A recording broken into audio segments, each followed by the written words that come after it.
Hi everyone, thanks so much for listening to another episode of Dogman Encounters Radio. I'm Vic Cundiff and I'll be your host for the show. Before we bring on tonight's guest, if you've had a Dogman encounter and would like to speak with me about it, whether in private or on the show, please go to dogmanencounters.com and submit a report. I'd love to hear from you. If you've had a Sasquatch sighting and would like to be a guest on Bigfoot Eyewitness Radio, please go to bigfooteyewitness.com and submit a report. Before we bring on tonight's guest, I just want to say I hope everyone had a great Christmas, and I wish all of you a Happy New Year. All right, let's bring on tonight's guest. Tonight's guest wishes to keep his identity anonymous. With that in mind, we're just going to call him Cole. Cole, welcome to the show. G'day, Vic. Hey, Cole, thanks so much for coming on. We appreciate it. Thank you, and thank you for having me, mate. Oh, you're welcome. Cole, please give us a brief bio on yourself. I'm 23 years old. I work in security. Because you want to remain anonymous, I can understand why you'd want to keep your bio nice and short, and there's nothing wrong with that. Cole, you had your first Dogman encounter when you were just 10 years old. How do you think that changed the way your life played out, having such a traumatic experience at such a young age? I think it has changed my life to a certain degree. It has changed my views of how I see things. Oh, I'm sure it did change how you saw a lot of things. Yeah, that's only to be expected. Were you into things that go bump in the night before you had that first encounter? Yes, I did have a certain level of interest in what went bump in the night. Were you into werewolf movies back then? Not hugely, no. I wasn't hugely into horror movies when I was younger. This might seem like a strange question, but after you had that first encounter, were you into werewolf movies after that? After my first encounter, I did start to get more into that side of things, yes. Did that in a way help you cope with the experience that you had, or did you watch those movies for some other reason?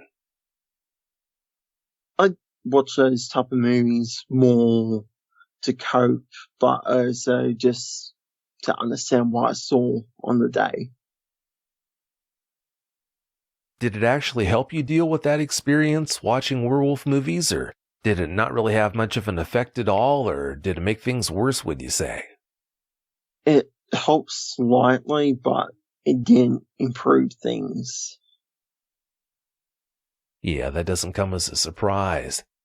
I'm sure the fact isn't lost on you that a lot of people who live in Australia that are actually into cryptids refuse to believe that dogmen live there. Is that a source of frustration for you?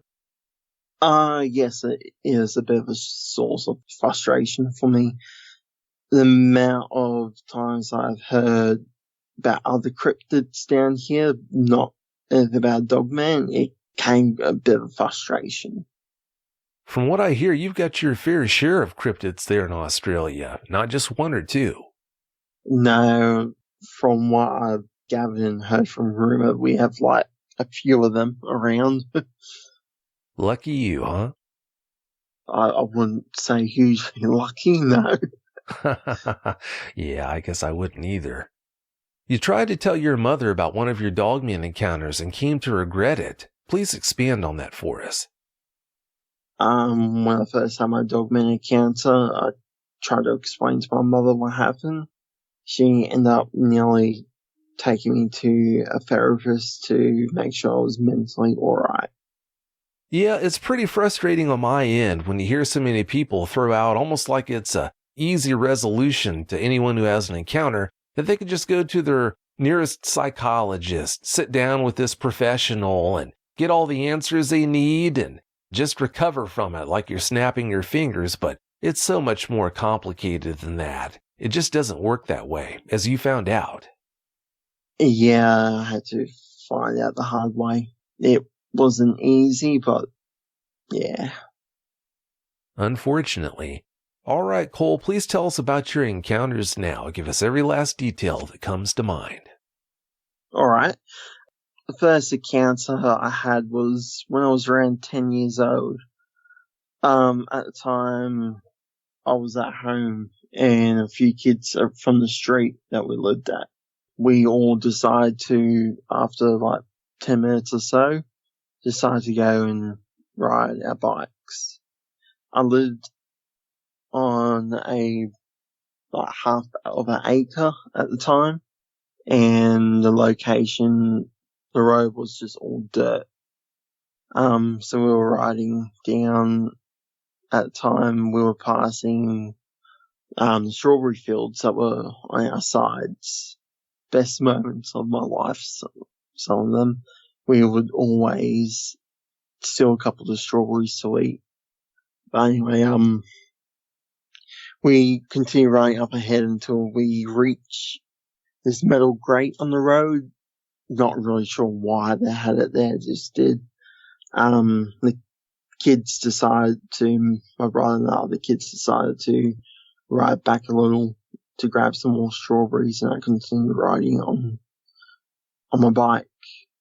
It was at the time, as I was riding further ahead, I started to feel a person's eyes on me. I looked around, basically scared, not really sure what to say or what to do. So I got off my bike because I was up like a good 10 feet before I had to dismantle from my bike. And then I heard branches breaking on my right hand side. I looked around, couldn't really see anything. I continued going, kept hearing leaves snapping, breaking, branches going. I looked again and I saw something following me in the tree line. I stopped walking out of fear, and I remember this smell, this weird urine smell. It was strong, more, because I grew up with 2 German Shepherds most of my life, and their urine can be quite overpowering at times. So when I smelled that smell, how strong it was, I knew it was either a wild dog or something else. Yeah, when I noticed a dark figure, the best thing I can really describe is the eyes. Yellowish gold that looked at me. Stared, like, best way I can describe them, just, they were staring into my soul. I was quite, afraid at the time when that was happening. And then, I heard more movement, and I realized it, like, ran around the grate. It was so fast, it was like a black blur. I'm not really sure how long I was staying there for. White as a ghost, apparently what my brother said. Him and the other kids came up, and they just saw that I wasn't alright. My brother ended up telling me just to go back home, and I spent the whole entire time. I thought I could see it following me back home. I could feel that feeling of like someone was watching you. And then I got home and told my mum, and she just passed it off. I wouldn't stop talking about it for a few days, and mum, yeah. So for my second encounter, it was early morning, woke up thirsty for Sunday morning, I think it was. As soon as I opened my eyes, I had this sudden uneasy feeling, like something was watching the house. Like, I don't really know how to explain it. I knew at the time no one was up, no one was working on the Saturday morning. I climbed down my bunk bed And as I was climbing down, I made sure my sister, who we share a room with at the time, she was still asleep. So I peeked outside the window, and I couldn't see anything at first until I noticed some type of movement out near a street light. And because it was still, it wasn't fully morning or completely dark, still bright enough, I can see the moon in the sky falling down. I opened the curtain more, rubbing my eyes to see if what I was seeing was actually there. Yeah, distance-wise, I would say about 25, 30 feet away. It was sitting there just looking at me full on. Its fur was like a greyish white. I'll say more white than grey. I stared at him, from what I could tell was male, I don't know, for a few seconds till I noticed it was raising its paw up to its mouth with a single finger up to its mouth. I understood the gesture. It was telling me to be quiet. And that's when it hit me. My sister is on the bottom bunk bed, sleeping. And I looked down to see if she had woken up. She didn't, thankfully. I looked back up and I saw it running on all fours down towards the street where the neighbour further down the road had cattle down there. Earlier during the day, I learnt that my neighbour's cat went missing. Never found the cat. Well, we'll never know for sure what took that cat, but unfortunately, wouldn't be surprised if we actually do know what happened to it. Yeah. You gave us some details, but please describe that first dogman you saw for us as accurately as you can from top to bottom. The first Dogman, it's hard to describe because of where it was so dark. But from what I can remember, as it was running, it looked like it just had black fur. I would say it was nearly probably 6 foot tall. Yeah, since it was in such a shaded area, I guess it would be hard to give much in the way of details. Did you ever go out for any nighttime rides with your friends after having that first encounter? No, after the first encounter, I pretty much stayed around the house for a few weeks. Well, I can't say I'll blame you. I think almost anyone would. After you had your second encounter, have you ever had the impression that another dogman might have been around you? Yes, I always did get an impression it was not just one, that it was two or like a family of them. I don't really know. How remote was the area where you lived when you had that second encounter? Well, from where I was living at the time, it would take about 20 or 30 minutes ride just on bike just to go down to the local shop. Well, server, I should say. That sounds like it must have been pretty remote. Yeah. Yeah, must have been.